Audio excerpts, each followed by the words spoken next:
Juan Orlando Hernández, qué honor que acompañe usted esta mañana, esta yo diría, muy emblemática instalación de esta comisión para la Agenda 2030.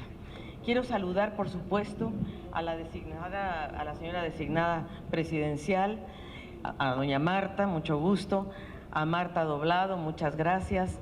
Quiero de verdad decirles que ayer fue un día grandioso al habernos reunido con el presidente y con su gabinete para abordar el tema justamente del Programa de Desarrollo Integral del Norte de Centroamérica y México. Y como en realidad Efraín, ¿dónde está Efraín? Efraín Corea, presidente, me vino a buscar a Santiago para que yo viniera a esta instalación. Entonces, y quiero saludar muy en particular a Igor Garafulik y a todo el equipo de Naciones Unidas, porque este es un trabajo colectivo, señor presidente, como usted lo dijo, nadie puede solo con nada. Tenemos que unir esfuerzos para lograr estas metas. Entonces, permítanme ustedes presentarles, yo hice un pequeño collage, porque fíjense que antes de venir para acá el presidente muy amablemente me mandó un mensaje y me dijo, queremos que presentes algo del Plan de Desarrollo Integral. Yo dije, ok, lo hago separado, junto, como no estaba muy claro, lo hice junto. ¿Por qué? Porque la Agenda 2030 y el Plan de Desarrollo Integral tienen mucho que ver. Así es que hablemos un poco, señor presidente, si usted me permite. Vamos a la primera, porque no me pongo atrás de esto porque soy tan chiquita que no me ven. Entonces mejor así, ¿verdad? Y si me siento y me paro da lo mismo, pero no es así. Entonces vamos a empezar. ¿Dónde está? ¿Dónde está? ¿Quién me va a ayudar? Aquí está. Bueno, tenemos un problema en el mundo, señor presidente, grave. ¿Por qué es grave? Porque la Agenda 2030 se acordó en 2015 y ha cambiado tanto el mundo, ¿no? Si hoy nos juntáramos, si ustedes hoy, señor presidente, se juntaran las 193 jefes de Estado en Nueva York, no acordaríamos la Agenda 2030. Estamos, digamos, viviendo momentos de este lado, que yo le llamo las disrupciones globales. Por un lado claro que tenemos la voluntad de hacer la Agenda 2030, por eso estamos aquí, por eso las Naciones Unidas trabaja, pero también, y es un acuerdo que por primera vez en la historia de la humanidad se pone un objetivo civilizatorio, que es erradicar la pobreza al 2030, que no lo vamos a lograr, por cierto, pero no cabe duda que es la primera vez que la humanidad dice vamos a erradicar la pobreza en todas sus formas. No lo lograremos en el 30, pero quizá en el 50 o en el 55 o no sé. Tenemos que luchar para lograr, por lo menos la pobreza extrema. Quizá no vamos a lograr todas las formas de pobreza, pero al menos intentemos la pobreza extrema, digo yo. Y es una agenda que universaliza derechos, parte del hecho de que es una agenda de derechos, y eso es muy importante. Cautela la integridad ecológica de los sistemas también y crea una gobernanza para proteger los bienes públicos. A ver, Centroamérica es una de las regiones más vulnerables al cambio climático y la comunidad internacional tiene que cambiar su conversación con Centroamérica. No le puede exigir cosas a una región que es la más vulnerable y por lo tanto Europa, los grandes contaminadores deben apoyar a la región a través de fondos y creo que es una cosa que se debe hacer. Y necesitamos una cooperación multilateral que le exija menos a las economías nacionales. O sea, cerremos asimetrías, porque si no los que estamos pagando los platos rotos siempre somos los países menos desarrollados, los menos adelantados, en fin, haciendo esfuerzos enormes como lo hizo Honduras. Y yo, es verdad, señor presidente, yo le reconozco a usted y a su gobierno que ustedes tomaron yo doy 5 mensajes positivos que ustedes han logrado. Uno es el crecimiento de Honduras, es el país que más ha crecido junto con Panamá de toda la región centroamericana. 2, y que es un crecimiento de 3,7 el año pasado, 3,5 este año. Ahí veo a mi querida ministra, la verdad, ahí estamos. Creció más y crecerá más que el resto de la región. La región va a crecer menos del 1% y a lo mejor vamos a bajar unos puntos. Nosotros vamos a lanzar el estudio el próximo martes. Si les doy la cifra ahorita, mis colegas en Santiago me matan. Así es que no, queridos medios de comunicación, no les voy a dar el dato. Sí les doy el dato de Honduras, 3,5% este año, pero el dato de la región no. Ese, conéctense conmigo el próximo miércoles, por favor. La otra cosa que usted hizo, señor presidente, y su gobierno, fue que hicieron un tremendo ajuste estructural. Hombre, Honduras era un país hippie, endeudado hasta acá, y ustedes lograron en ese ajuste no sacrificar la inversión. Hay 4 países que no sacrificaron inversión en la región y son los que mejor crecen, que son Bolivia, Colombia, ustedes y República Dominicana. Y Panamá. Bueno, sin duda, Panamá siempre el canal es un tema de inversiones, ¿no? Y la otra es que no sacrificaron gasto social. Entonces, pudieron continuar los programas de, por ejemplo, transferencias condicionadas, que son muy importantes para los pobres, ¿no? El otro gran tema es que la inversión extranjera directa llega a Honduras. Es el único país de todo Centroamérica donde la inversión extranjera directa creció 3,5% el año pasado. En el resto cayó 8,5%. ¿Qué quiere decir eso? Que hay confianza en la macroeconomía hondureña. Entonces, eso yo digo que es el lado de las buenas noticias. Ahora, los desafíos, siempre hay desafíos. ¿Cómo no va a haber desafíos? Uno de ellos, sin lugar a duda, es que este ajuste sacrificó el gasto corriente y sacrificó salarios y sacrificó, claro, a los maestros, a los médicos, a los que hoy día pues están diciendo ¿y nosotros qué? Entonces ese es el siguiente paso, habrá que buscar salidas para apoyar a estos grupos. La segunda es la pobreza, estamos conscientes. Y fíjese que nosotros calculamos la pobreza por ingreso monetario y nosotros sabemos que en Honduras la pobreza por ingreso monetario es 53%, más baja que la que ustedes calculan en la pobreza multidimensional. ¿Por qué? Porque al meter las otras dimensiones pues se complica la cosa, ¿verdad? En tanto que la pobreza extrema es 18,8% de acuerdo a nuestras mediciones. Esa es posible, esa es a la que nos tenemos que orientar. Y si no se puede en el 2030, pues en el 2040, pero empecemos desde hoy. Esa se puede y se tiene que poder. El otro lado de la moneda, que es donde nuestro escenario, ¿por qué está tan complicado nuestro escenario mundial? Bueno, pues porque hay una cantidad de tensiones comerciales que ya no sabemos qué hacer, cambia el ciclo económico, ahorita estamos en un cambio de ciclo económico donde nos ha castigado mucho. ¿Por qué? Porque las tasas de interés en Estados Unidos subieron. ¿Y eso cómo nos repercute a nosotros? Pues que el servicio de la deuda es muy alto. Y ese es otro de los desafíos que Honduras tiene, que su servicio de la deuda es muy alto. Y entonces compite contra otros rubros del gasto público, naturalmente. Y por cierto, también el dólar se ha apreciado y Honduras tiene un problema que mucha gente ayer lo conversamos con el sector privado, con Juan Carlos Icafi, de que las remesas, el 20% del PIB de Honduras es el contenido de las remesas. Y eso entra como si fuera la enfermedad holandesa y distorsiona el tipo de cambio. Esa es una cosa que tenemos que analizar con más detalle. No es que no queramos que lleguen, por supuesto, pero distorsiona la macro. Y eso habrá, querida Rocío, quizá que analizarlo un poco más.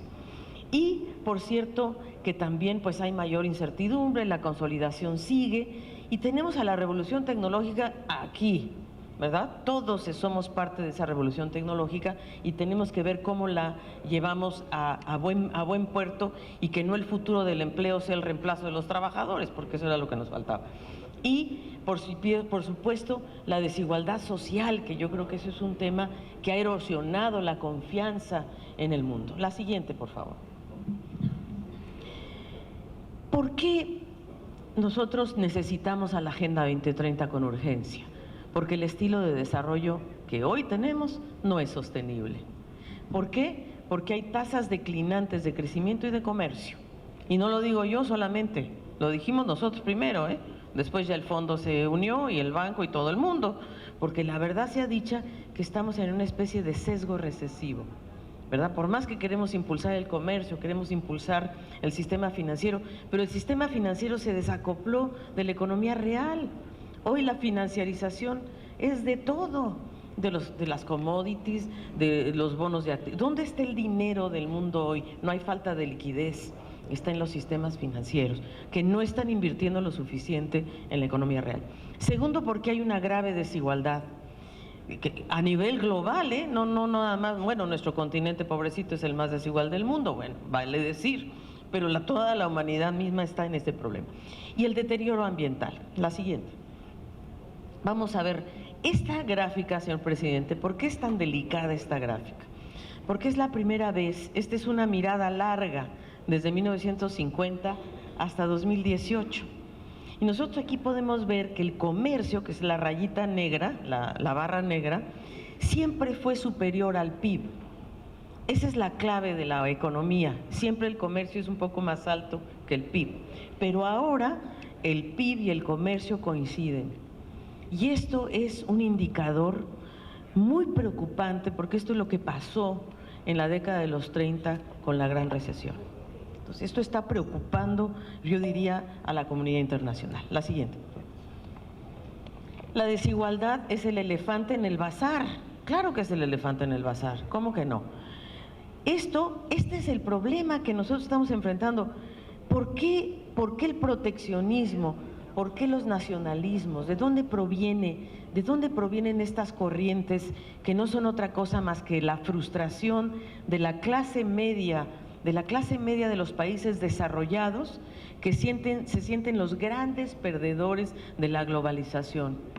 Y no es que hayan perdido mucho, nosotros hicimos un análisis por decil del crecimiento del ingreso acumulado. Y descubrimos, esta gráfica es la gráfica que le llaman la gráfica del elefante, por eso le llamamos el elefante en el bazar. La creó un funcionario del Fondo Monetario, pero él la creó no por percentiles, sino por quintiles. Nosotros nos fuimos a los percentiles y descubrimos que los países emergentes que están del lado izquierdo, ¿no?, donde está lo que diríamos la cabecita del elefante, ¿verdad?, esos crecieron. ¿Quiénes son los ganadores de la globalización? La clase media de China, de Brasil, de India, etcétera. Los grandes perdedores, la clase media de Estados Unidos, el Mid-America, el que se les fue las empresas, que ahora las quieren traer de regreso. Ahí está el descontento.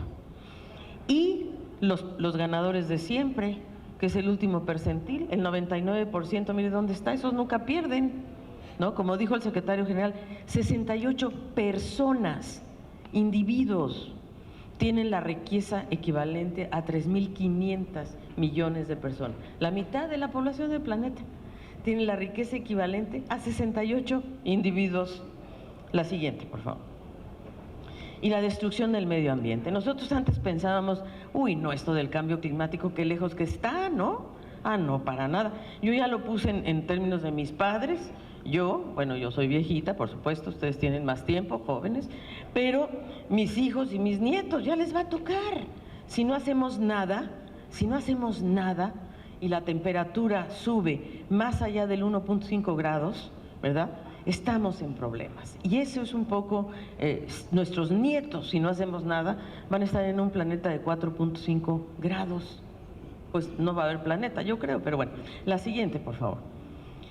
Entonces, para eso llegó la agenda. La agenda llegó un poquito para tratar de plantear estos problemas de una forma indivisible, integral, civilizatoria, a favor de la igualdad, con la cooperación internacional, cerrando asimetrías para evitar que sigan imponiéndose condicionantes a las economías nacionales. Digo, lo saben ustedes, ministros, cómo el externo te aprieta.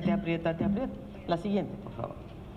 Y claro, lo ideal, que es lo que han hecho ustedes aquí hoy, es tratar de conjugar las tres dimensiones, la social, la ambiental y la económica, ¿a través de qué acciones? La innovación, el empleo. El empleo, ¿dónde está el de la OIT? No está aquí el de la OIT, sí está la OIT. El empleo, el futuro del empleo. El empleo es la llave maestra para resolver la igualdad.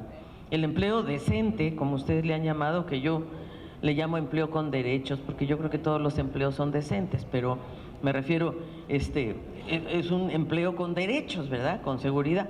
Bueno, y la otra es que las ciudades, ¿no?, tenemos que hacer algo con las ciudades. La siguiente, por favor. Y la agenda dice que no hay que dejar a nadie atrás. Y lo que tenemos que resolver es la pobreza. Y esto, señor presidente, es lo que sí es posible. Este es el promedio de la región. 29% de la gente en América Latina es pobre. Y el 10%, 10,2%, es pobre extremo. Aquí lo que yo quiero señalar es que nuestro problema, y digo nuestro porque también Honduras, aquí hay gente preocupada porque dice, es que la pobreza comenzó a aumentar en toda la región, a partir del 2014. La región hizo unos esfuerzos enormes. Miren cuánto bajó la pobreza, 44 a 27 puntos. Bajamos muchísimo, con políticas, con programas, con tal, con por ejemplo, transferencias condicionadas y compañía. Pero a partir del 2015 comienza a desmejorarse la cosa, no a un nivel preocupante todavía, pero sí alarma que podamos volver a una tendencia en los ajustes estructurales de los 80s, el costo social fue enorme. Pero ahora los gobiernos están mucho más conscientes y por eso están protegidos, están protegiendo el gasto social, las inversiones, la infraestructura, que es lo que genera finalmente empleo. Y la desigualdad, que para nosotros es el gran tema que tenemos que abordar. La siguiente, por favor. No dejar a nadie atrás significa otra cosa muy importante y es preocuparnos por los grupos de población. O sea, no nada más, los pobres tienen caras, tienen rostros, son personas. Y estamos hablando de las mujeres, de los niños, de los afrodescendientes, de los pueblos indígenas. Y en las zonas rurales son 20 puntos porcentuales más pobres que las zonas urbanas. Y en Honduras esto sucede también, es decir, la pobreza de las zonas rurales en Honduras puede llegar a alcanzar hasta el 80% porque son zonas excluidas de muchos de la integración. Y la pobreza tiene rostro de niño, ese es un tema, tiene rostro de niño.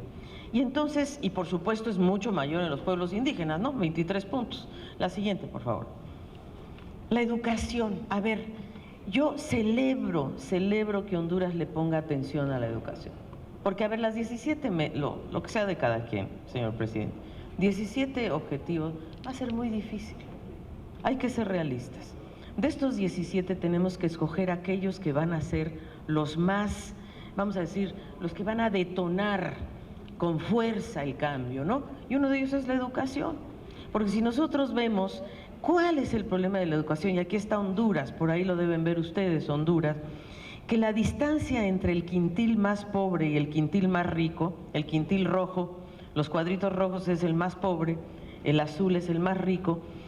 ¿Quiénes logran concluir el primer ciclo de educación secundaria mayores de 18 años? Del quintil más rico, pues yo diría por encima en el caso de Honduras, del 65%. Pero en el quintil más pobre, ahí es donde tenemos problemas, porque no pasa del 40%. ¿Y por qué la educación secundaria es tan importante? Porque la educación secundaria es la que permite darle capacidades a los jóvenes para absorber el progreso técnico, como decía Prebisch. Aprender es aprender a absorber el progreso técnico. Y ahora el progreso técnico ya no solamente se absorbe en la escuela, se absorbe en el trabajo. Entonces cambió la modalidad de educación. Ahora tenemos que trabajar, educarnos, y nosotros, esta generación, Dios santo, nos está costando absorber el progreso técnico. La siguiente, por favor. La maternidad adolescente, las mujeres. ¿Por qué perdemos siempre las mujeres? Mire la maternidad adolescente en Honduras, 8.1%, ¿verdad?, que no fue madre adolescente, pero todavía tenemos un 5.4% que fue madre siendo adolescente. ¿Y qué significa eso? Significa que cuando una mujer tiene un hijo a los 15 años, ¿verdad?, ya se tiene que salir de la escuela, ya se dedicó a otra cosa, ya su camino cambió. Y generalmente esto pasa en los hogares más pobres. Y entonces la pobreza, ¿qué pasa? Se replica, se replica, se replica. Y eso es lo que tenemos que romper, ese ciclo vicioso de la pobreza. La siguiente, por favor. Los jóvenes, y aquí voy a entrar al plan, señor presidente. Aquí estamos ya entrando, ya vamos derechitos, porque fíjese usted, la tasa de desempleo por sexo y edad, y aquí yo nada más quise poner a los 3 países, El Salvador, Guatemala y Honduras, para que ustedes vean ¿verdad? ¿Quiénes son los varones de 15 a 24 años son los que más desempleados están? Los que menos inserción tienen. No tienen inserción ni en la escuela, ni en el empleo, ni nada. ¿Y quién se los está llevando? Estados Unidos. Se los lleva, ¿por qué? Porque allá tienen una necesidad de fuerza de trabajo. Esa es la realidad, Digo, mucho rollo de que no entren, de que sí salgan, pero francamente la economía de Estados Unidos necesita la fuerza laboral nuestra, barata, precaria, sin servicios, sin seguridad social, que es el colmo, ¿no? Pero bueno, ahí está el eje que nosotros tenemos que abordar, justamente entre los 15 y los 24 años. La siguiente, por favor. Usted tiene razón, señor presidente, cuando dice que la violencia ha bajado. ¿Es verdad? Aquí están las cifras. En El Salvador bajó muy fuertemente porque hicieron un programa de pacto en realidad con las maras, ¿verdad? Que vamos a ver si se puede sostener, ojalá. Pero en Honduras también hubo una caída muy importante de la violencia. Entonces, si bien es cierto que sigue siendo un gran tema, pero ya no es el tema principal. Y ustedes lo abordaron con mucha fuerza, aquí se ve los logros que han tenido. La siguiente, por favor. Nosotros, claro, ponemos las cifras para que sean estándares, pero son tendencias actuales. Y aquí entramos de lleno al plan, que yo lo asocio a los Objetivos de Desarrollo Sostenible, porque lo que los presidentes, los 4 presidentes de México, Honduras, El Salvador y Guatemala le pidieron a la CEPAL es que hiciéramos un plan de desarrollo integral. Y un plan de desarrollo integral a estas alturas del partido solo se puede hacer teniendo en la mira a la Agenda 2030. Entonces nosotros creemos que este plan es una expresión, o puede ser una expresión, y puede ser un ejemplo para el mundo de cómo atender a la migración. Porque la migración no se puede atender con políticas de seguridad nacional, poniendo militares por todos lados, si no llegamos ni a la esquina, no. Tenemos que cambiar el paradigma de la seguridad nacional a la seguridad humana, que proteja al ser humano en el ciclo migratorio desde el origen, el tránsito, el destino y el retorno. Y esto entonces, o sea, cuando uno le pregunta a la gente por qué se va, por qué migra, del lado izquierdo está la respuesta: porque no tengo empleo, porque tengo ingresos muy bajos. No es que sean fíjese, usted tiene razón, presidente, que la gente que migra no es la más pobre, es lo que llamaríamos pobres vulnerables, que de repente tienen empleo, pero no les alcanza. Hoy en el programa me mandó un Twitter un muchacho, Alex Castillo, no se me olvida, porque decía que él ganaba 10,000 lempiras y que no le alcanzaba para la canasta básica, le costaba 3,000, la electricidad no sé cuánto, total, no le alcanza. Entonces, pero claro, entonces, pues eso es lo que tenemos que tratar de resolver. Por supuesto que la violencia también es un tema, ¿no? Pero es un tema más fuerte en El Salvador que en Honduras. Y, por supuesto, la reunificación familiar, porque ya tenemos a muchos que ya se nos fueron y quieren atraer a sus familias. Nosotros lo que hacemos es transformar esto en las causas estructurales. ¿Para qué? Para darles a los gobiernos y sobre todo a los 4 presidentes de estos 4 países datos, información, para que ellos puedan decir, ok, ¿dónde ponemos nuestra prioridad? Como no se puede hacer todo, vamos escogiendo dónde podemos ser eficaces si actuamos juntos.